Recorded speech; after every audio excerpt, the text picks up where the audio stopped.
ಕಾನೂನು ವಿದ್ಯಾರ್ಥಿಗೆ ಸವರ್ಣೀಯರು ಜಾತಿ ನಿಂದನೆಯ ಆರೋಪ ಕೇಳಿ ಬರ್ತಾ ಇದೆ. ವಿದ್ಯಾರ್ಥಿಗೆ ಆವಾಜ್ ಹಾಕಲಾಗಿದೆ. ಕಾನೂನು ವಿದ್ಯಾರ್ಥಿಗೆ ಜಾತಿ ನಿಂದನೆಯನ್ನ ಮಾಡಲಾಗಿದೆ. ಸವರ್ಣೀಯರಿಂದ ವಿದ್ಯಾರ್ಥಿಗೆ ಆವಾಜ್ ಹಾಕಲಾಗಿದೆ. ರಸ್ತೆಯಲ್ಲಿ ಹೋಗ್ತಾ ಇದ್ದಾಗ ತಡೆದು ನಿಂದಿಸಿರೋದು. ಈ ಘಟನೆ ಸುರಪುರ ತಾಲೂಕಿನ ನಾಗರಾಳದಲ್ಲಿ ನಡೆದಿರೋದು. ಯಾದಗಿರಿ ಜಿಲ್ಲೆಯ ಸುರಪುರದ ನಾಗರಾಳದಲ್ಲಿ ಘಟನೆ ನಡೆದಿರೋದು. ವಿದ್ಯಾರ್ಥಿ ದುರ್ಗಪ್ಪ ಹೊಸಮನಿಗೆ ಧಮಕಿ ಆರೋಪ ಕೇಳಿ ಬಂದಿದೆ. ಇವರು ಶಾಲಾ ಕಾಲೇಜುಗಳಿಗೆ ಓದೋದಕ್ಕೆ ಹೋಗ್ತಾರೋ ಅಥವಾ ತಾರತಮ್ಯವನ್ನ ಮಾಡೋದಕ್ಕೆ ಹೋಗ್ತಾರೋ ಗೊತ್ತಿಲ್ಲ. ದೃಶ್ಯಾವಳಿಗಳಲ್ಲಿ ಗಮನಿಸ್ತಾ ಇದ್ದೀರಾ. ಸವರ್ಣೀಯರು ಅಂತ ಹೇಳಿದ್ರೆ ಅವರು ಮೇಲ್ವರ್ಗಕ್ಕೆ ಸೇರಿದಂಥ ವಿದ್ಯಾರ್ಥಿಗಳು ಅನ್ನೋದು ಖಚಿತವಾಗಿದೆ. ಇನ್ನು ವಿದ್ಯಾರ್ಥಿಗೆ ಧಮಕಿ ಹಾಕಿರೋದು ಯಾವ ಕಾರಣಕ್ಕೆ ಗೊತ್ತಿಲ್ಲ. ಅಂದರೆ ಸರಿಸಮನಾಗಿ ಓದಬಾರ್ದ ಅಥವಾ ಇಬ್ಬರೂ ಕೂಡ ಯಾವ ಕಾರಣಕ್ಕೆ ಗಲಾಟೆ ಮಾಡ್ಕೊಂಡಿದ್ದಾರೆ ಗೊತ್ತಿಲ್ಲ. ಆದರೆ ಕಾನೂನು ವಿದ್ಯಾರ್ಥಿಗಳು ಜಾತಿ ನಿಂದನೆಯನ್ನ ಮಾಡಿರೋದು ಬೆಳಕಿಗೆ ಬಂದಿದೆ. ಸವರ್ಣೀಯ ವಿದ್ಯಾರ್ಥಿಗಳು ಆವಾಜ್ ಹಾಕಿರೋದು, ಅದರಲ್ಲೂ ಕೂಡ ಭುಜವನ್ನ ತಳ್ಳೋದ್ರ ಮೂಲಕ ಯಾವ ರೀತಿ ಧಮಕಿ ಆಗ್ತಾ ಇದ್ದಾರೆ ನೀವು ಕೂಡ ದೃಶ್ಯಾವಳಿಗಳಲ್ಲಿ ಗಮನಿಸ್ತಾ ಇದ್ದೀರಾ.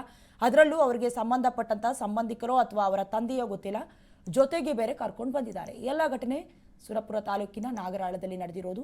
ಪದೇ ಪದೇ ಜಾತಿ ತಾರತಮ್ಯ ಮಾಡಬಾರ್ದು, ಸಮಾನವಾದಂಥ ಶಿಕ್ಷಣವನ್ನ ಕೊಡಬೇಕು, ಎಲ್ಲವೂ ಸರ್ಕಾರ ಹೇಳ್ತಾನೆ ಬರ್ತಾ ಇದೆ. ಆದರೆ ವಿದ್ಯಾರ್ಥಿಗಳ ಮನಸ್ಥಿತಿ ಎಷ್ಟರ ಮಟ್ಟಿಗೆ ಹೀನವಾಗ್ತಾ ಇದೆ ಅನ್ನೋದನ್ನ ನಾವು ನೋಡ್ತಾ ಇದ್ದೀವಿ. ಎಲ್ಲರೂ ಸಮಾನರು ಅನ್ನುವಂಥದ್ದನ್ನು ಕಲಿಬೇಕು.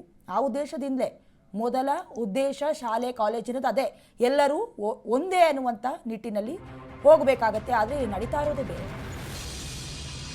ಜಾತಿ ನಿಂದನೆ ಮಾಡಿ ಹಲ್ಲೆಗೈದು ಬೆದರಿಕೆಯನ್ನು ಒಡ್ಡಲಾಗಿದೆ.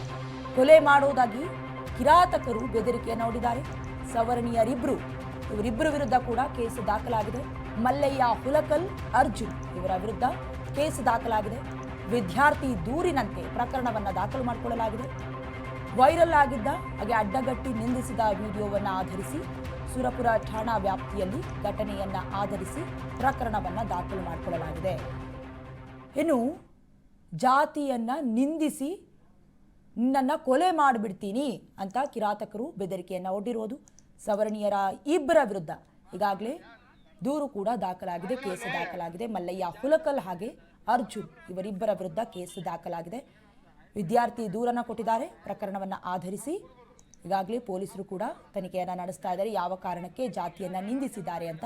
ಅಂದರೆ ಏಕಾಏಕಿ ಬಂದು ಜಾತಿಯನ್ನು ನಿಂದಿಸೋದಕ್ಕೆ ಸಾಧ್ಯ ಇಲ್ಲ. ಪೂರ್ವಪರ ವಿಚಾರಣೆಯನ್ನು ಕೂಡ ನಡೆಸ್ತಾ ಇದ್ದಾರೆ. ವೈರಲ್ ಆಗಿದ್ದ ಅಡ್ಡಗಟ್ಟಿ ನಿಂದಿಸಿದ ವಿಡಿಯೋ ಈಗ ಸುರಪುರ ಠಾಣಾ ವ್ಯಾಪ್ತಿಯಲ್ಲಿ ಪ್ರಕರಣ ಕೂಡ ದಾಖಲಾಗಿ ತನಿಖೆ ನಡೀತಾ ಇದೆ. ನಾವು ಕುರುಬರು ನಿನ್ ಜಾತಿ ಹೇಳಿ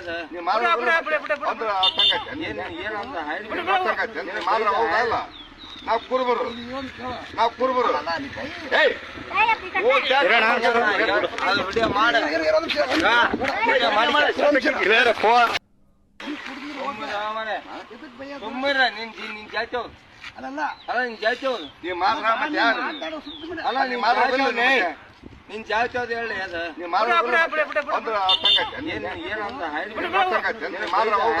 ನಿನ್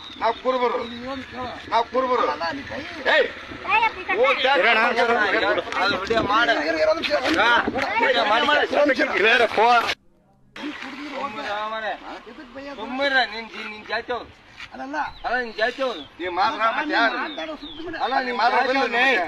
ನಿನ್ ಜಾತಿ ಹೇಳಿ